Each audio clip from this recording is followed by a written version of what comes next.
Kali ini saya akan mempresentasikan mengenai pemanasan global. Nah, kira-kira apa saja yang dapat dibahas dari adanya pemanasan global ini? Berikut beberapa hal yang akan saya bahas dalam presentasi pemanasan global kali ini.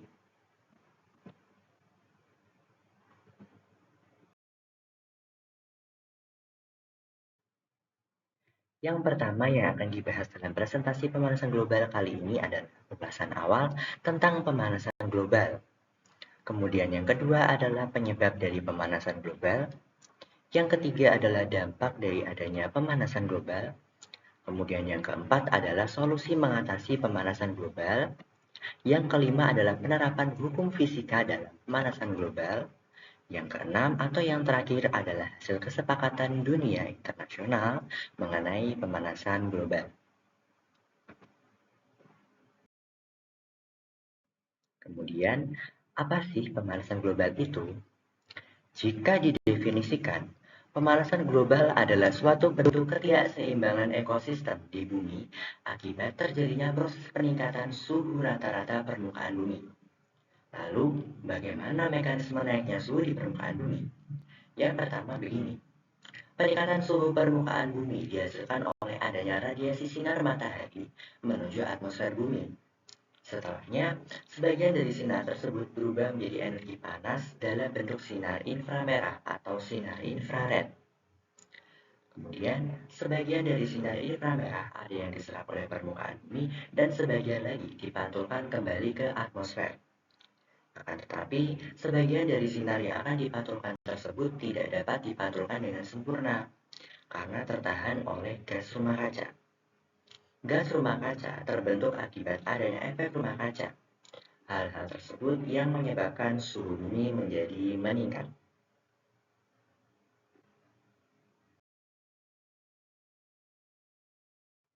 Kemudian, menurut pernyataan oleh Intergovernmental Panel on Climate Change atau IPCC, peningkatan suhu rata-rata di permukaan bumi disebabkan oleh meningkatnya konsentrasi gas rumah kaca di atmosfer bumi akibat aktivitas manusia. Kemudian, apa saja gas rumah kacanya? Yang pertama adalah karbon dioksida atau CO2. Kemudian yang kedua adalah uap air atau H2O. Yang ketiga adalah metana atau CH4. Kemudian yang keempat adalah klorofluorokarbon atau CFC. Yang kelima adalah dinitrogen oksida atau N2O. Dan yang terakhir adalah ozon atau O3. Gas-gas tersebut paling banyak dihasilkan dari kegiatan industri dan pembakaran bahan bakar fosil. Secara alami, gas rumah kaca juga dihasilkan dari sumber penguapan dan erupsi gunung vulkanik yang aktif.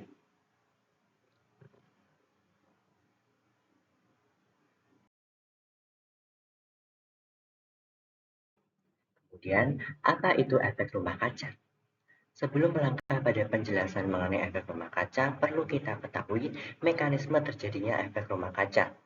Yang pertama, dengan adanya gas-gas rumah kaca yang mengalami penumpukan di atmosfer, sebagian panas yang seharusnya dipantulkan ke permukaan bumi malah terperangkap oleh gas-gas rumah kaca. Kemudian, proses ini terjadi berulang kali sehingga membentuk sebuah siklus. Kemudian, suhu bumi terus meningkat dalam kurun waktu terukur karena kejadian ini. Nah, peristiwa inilah yang dinamakan dengan efek rumah kaca. Selain memiliki efek-efek negatif yang ditimbulkan, ternyata efek rumah kaca juga memiliki peran penting. Dalam konsentrasi seimbang, efek rumah kaca memiliki peran penting dalam melindungi makhluk hidup di bumi, yaitu berperan sebagai controller suhu agar tetap hangat atau berperan sebagai penghangat. Tanpa adanya efek rumah kaca, bumi akan diselimuti es dengan suhu mencapai minus 18 derajat Celcius.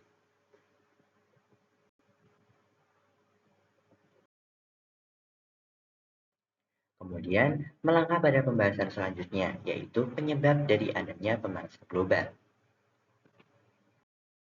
Dilansir dari laman bbc.com, suhu di bumi diperkirakan akan terus meningkat sebanyak 1,5 derajat Celcius setiap tahunnya.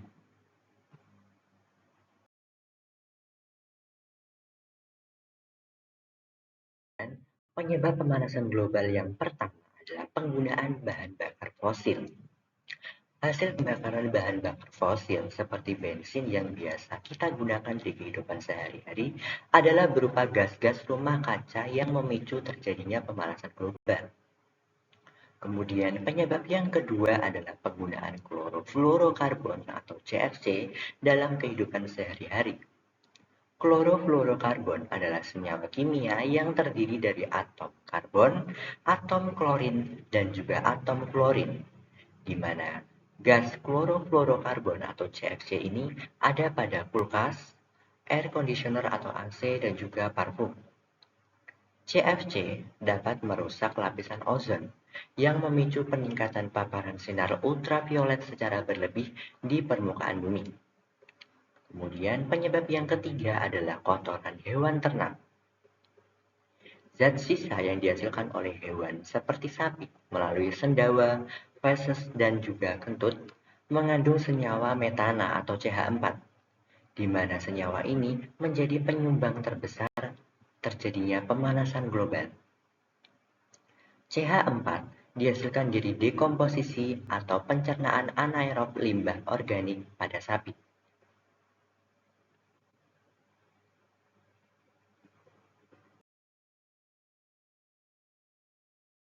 Kemudian penyebab yang keempat adalah sampah. Sampah-sampah di tempat pembuangan akhir yang tertimbun dan membusuk akan membentuk gas metana atau CH4 dan juga karbon dioksida atau CO2, di mana dua gas tersebut adalah pemicu terjadinya pemanasan global. Kemudian penyebab yang terakhir adalah deforestasi. Deforestasi ialah kondisi penurunan luas hutan yang disebabkan oleh konversi lahan untuk infrastruktur, permukiman, pertanian, pertambangan, dan perkebunan. Adanya deforestasi memicu kebakaran hutan yang dapat membuang emisi gas karbon berlebih ke atmosfer, di mana hal ini juga dapat memicu terjadinya pemanasan global.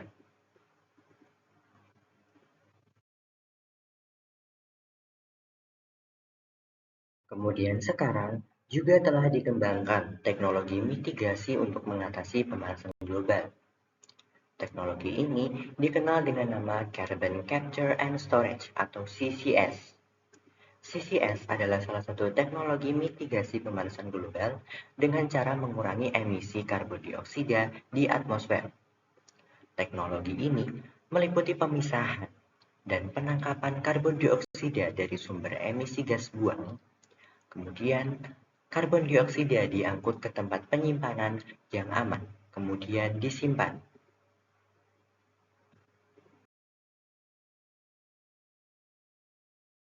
Kemudian, kita sekarang akan melangkah pada pembahasan yang ketiga, yaitu dampak dari adanya pemanasan global.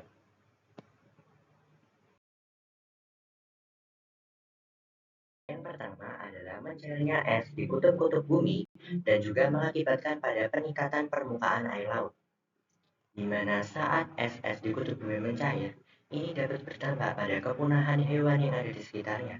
Kemudian dampak yang paling kronis yang ditimbulkan adalah terjadinya atau timbulnya bencana alam yaitu tsunami. Kemudian dampak yang kedua adalah timbulnya wabah penyakit baru. Dengan adanya kenaikan suhu dan perubahan iklim yang terjadi akibat adanya pemanasan global, ini dapat memunculkan jenis-jenis penyakit baru yang mungkin tidak pernah ditemukan atau diteliti sebelumnya, di mana hal ini sangat berdampak pada manusia. Di sisi lain, dengan mencairnya es di kutub bumi, salah satu es di kutub bumi mungkin bisa saja menjadi bagian dari tanah purba atau yang biasa disebut dengan permafrost, di mana permafrost ini menyimpan virus dan bakteri yang tersimpan dalam jutaan hingga ratusan tahun lalu, di mana virus-virus tersebut sangatlah berbahaya apabila sampai tersebar dan menyebar pada kehidupan dan peradaban manusia saat ini.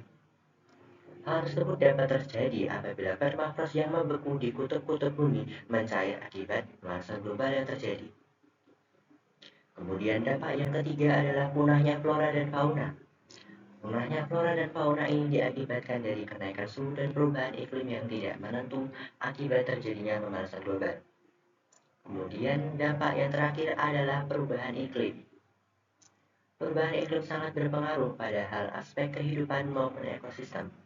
Dalam aspek kehidupan manusia mungkin juga akan dirugikan dengan adanya perubahan iklim yang tidak menentu. Kemudian dalam ekosistem, hewan-hewan dan tumbuhan tidak dapat beradaptasi dan berkembang biak pada keadaan normal seperti biasanya akibat adanya perubahan iklim yang terjadi.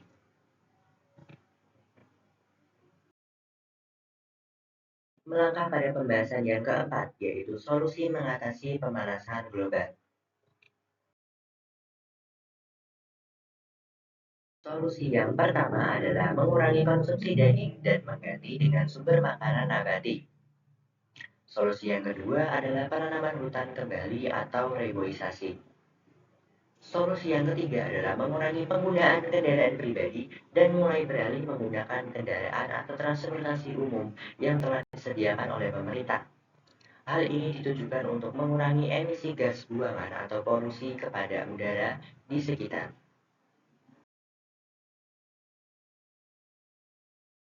Dan solusi yang keempat adalah dengan cara menghemat energi. Solusi yang kelima adalah mengurangi penggunaan plastik. Solusi yang keenam adalah melakukan pengelolaan sampah dengan baik dan benar.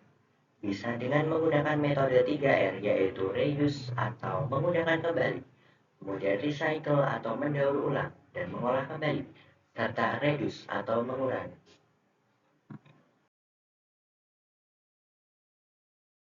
Kemudian solusi yang terakhir adalah dengan cara melakukan aksi menjaga alam dan lingkungan kepada keluarga, teman, kerabat, atau masyarakat luas dengan cara memberikan edukasi serta ikut dalam komunitas yang bertujuan untuk menjaga kelangsungan kehidupan di bumi.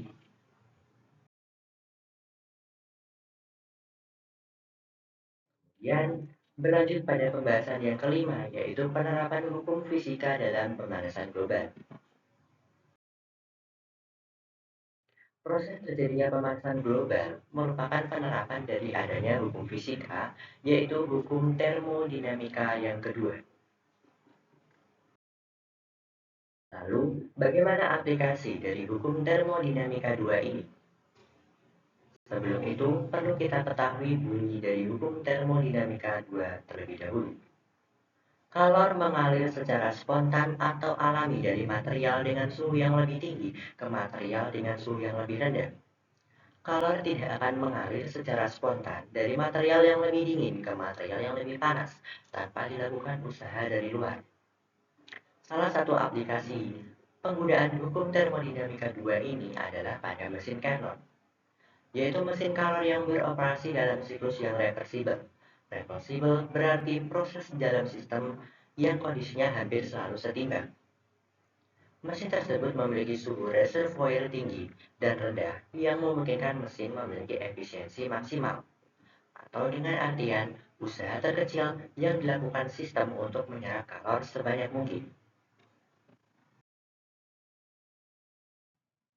Dan bagaimana mekanisme dari termodinamika 2 ini? Jika kita meletakkan benda yang panas menempel dengan benda yang dingin, tidak mungkin benda yang panas akan menjadi lebih panas dan benda yang dingin akan menjadi lebih dingin.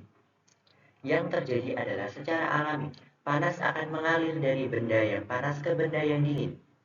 Sebagai contoh, jika kita meletakkan air panas ke dalam air es, campuran air tersebut tidak akan menjadi mendidih. Proses terjadinya pemanasan global dapat dianalogikan dengan proses menjadi hangatnya tubuh manusia ketika menggunakan selimut. Manusia sebagai bumi, selimut sebagai lapisan gas rumah kaca yang berada di atmosfer bumi.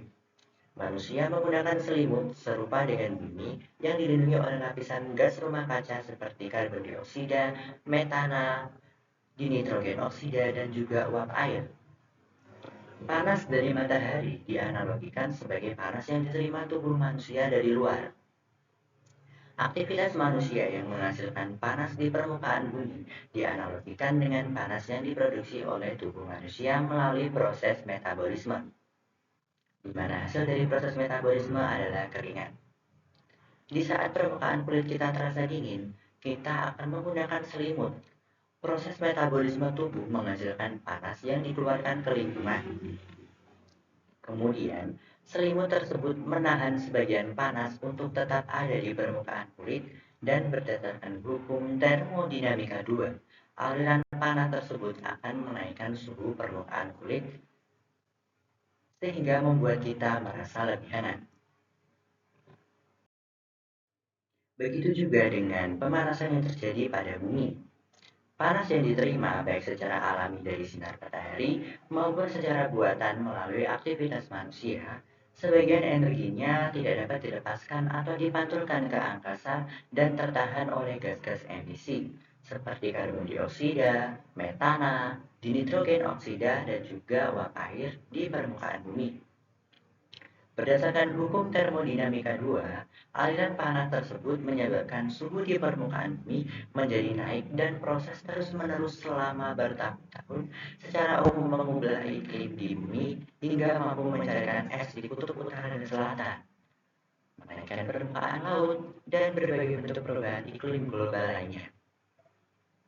Seperti dikutip dari www.kuiper.com.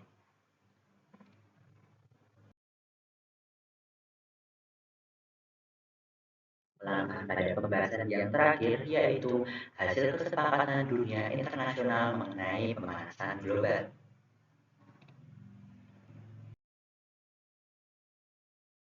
Dan yang pertama adalah Intergovernmental Panel on Climate Change atau IPCC. IPCC biasa disebut juga dengan panel antar pemerintah tentang perubahan iklim, yang merupakan salah satu badan internasional di bawah Perserikatan Bangsa-Bangsa atau PBB. Badan ini dibentuk pada tahun 1988. Badan ini berperan penting dalam upaya meminimalkan dampak dari pemanasan global karena IPCC dibentuk sebagai reaksi untuk mengurangi penggunaan gas rumah kaca. Setiap tahunnya, perwakilan dari 195 negara anggota IPCC berkumpul untuk mengkaji tentang perubahan iklim.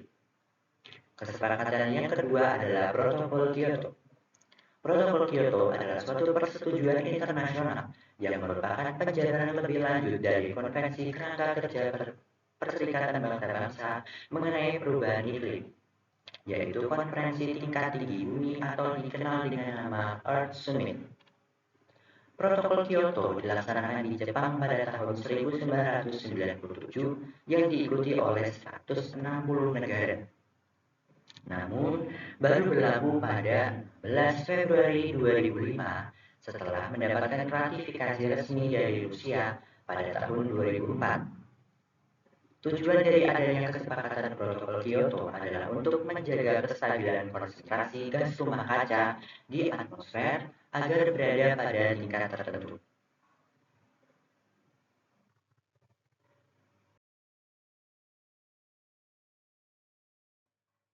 Kemudian kesepakatan yang ketiga adalah Asia Pacific Partnership on Clean Development and Climate atau APPCDC. APPCDC merupakan sebuah kerjasama internasional yang bersifat sukarela dan diumumkan pada pertengahan tahun 2005 serta diluncurkan pada awal tahun 2006. Negara yang terlibat adalah Australia, Kanada, Amerika Serikat, Jepang, Tiongkok, India, dan Korea Selatan. Para menteri luar negeri serta menteri lingkungan dan energi dari negara-negara tersebut bekerja sama dalam alih teknologi yang berkaitan dengan upaya untuk mengurangi emisi gas rumah kaca. Kemudian, kesepakatan yang terakhir adalah Sustainable Development Goals atau dikenal dengan nama SDGs. SDGs biasa juga disebut dengan Tujuan Pembangunan Berkelanjutan atau TPP. Merupakan kesepakatan pembangunan baru yang mendorong perubahan ke arah pembangunan berkelanjutan berdasarkan dengan hak asasi manusia atau HAM, kesetaraan untuk pembangunan sosial, ekonomi, dan lingkungan hidup. SDGs atau TPP diprakarsai oleh negara-negara anggota Perserikatan Bangsa-Bangsa atau PBB. Selain itu, tujuan dari kesepakatan ini juga tetap memperhatikan kelestarian lingkungan dan juga perubahan iklim yang terjadi di dunia saat ini.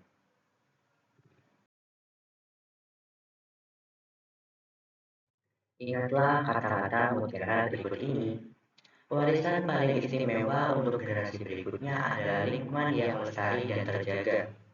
Maka dari itu, kita sebagai masyarakat yang dianugerahi kemampuan intelijensi yang luar biasa, sebagai warga negara Indonesia tentunya harus berinovasi dan juga menghasilkan gagasan yang dapat membantu menjaga keseimbangan lingkungan yang ada di sekitar kita, serta terkhususnya generasi muda yang memiliki pemikiran yang sangat kritis sekiranya dapat menuangkan pemikiran berupa nalar kritisnya menjadi sebuah teknologi dan inovasi baru yang dapat mengatasi perubahan lingkungan yang terjadi saat ini. Sekian presentasi dari saya. Terima kasih dan mohon maaf apabila ada salah kata dan juga salah pengucapan dalam penyampaian presentasi tadi. Terima kasih.